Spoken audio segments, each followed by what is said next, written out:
No, so thankfully, this is probably the best outcome we could have hoped for in where the lavas are currently erupting from and where they're propagating to, which is generally towards the north and the east and from the top end. And so you've got the Blue Lagoon and the power plant over to the west, and then Grindavik down to the southwest. And so at the moment, lava flows aren't going in those directions.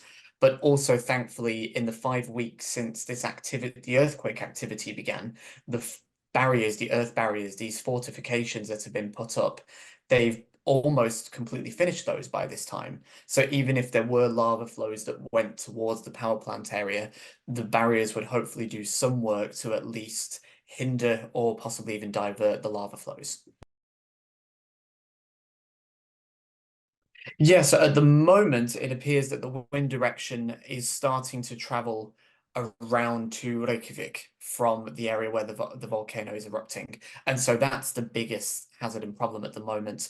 There's also a large amount of snow and fog. I just checked the webcams myself about 5 minutes ago, and you can't see anything because they're in a very heavy snowstorm and thick fog. So exactly what that will mean for the gases is a little unknown, but it could make for some unpleasant conditions in Reykjavik in the coming hours. But it looks to be only a few hours as the winds basically flip direction, and then they'll head over to the east, where there are less populations, but there are still people living east of this area. Of course, so that gas is, as I just said, it's a mixture of volcanic gases that are coming directly out of the Earth's crust. So your water, carbon dioxide, sulfur as well. The reason why it's an important distinction to make from smoke is because there's a sense of complacency that people might get from smoke versus volcanic gas. A lot of people have, maybe been within some form of smoke, whether it's from a fire, something in, burnt piece of toast in your kitchen. We know how to deal with it and we can get by. But essentially, we feel like we can deal with that. Volcanic gas is a different player. It is toxic and it is dangerous to health. And so every eruption teaches us something new. In this case, we had magma that was emplaced under the ground very, very shallow. And then for 5 weeks, it sat there and didn't do anything. So, and then it sprung back into life in the space of 90 minutes on Monday night. So that was a very, very rapid recharge of whatever was going on.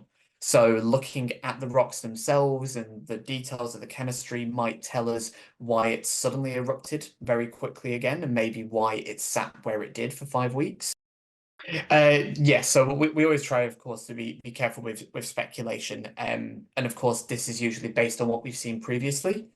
Based on how much it has diminished over the past even 24 hours, it could end within coming days. If you just look at Forgotten scale from the past 3 times, the first eruption erupted a very small amount but went on for 6 months.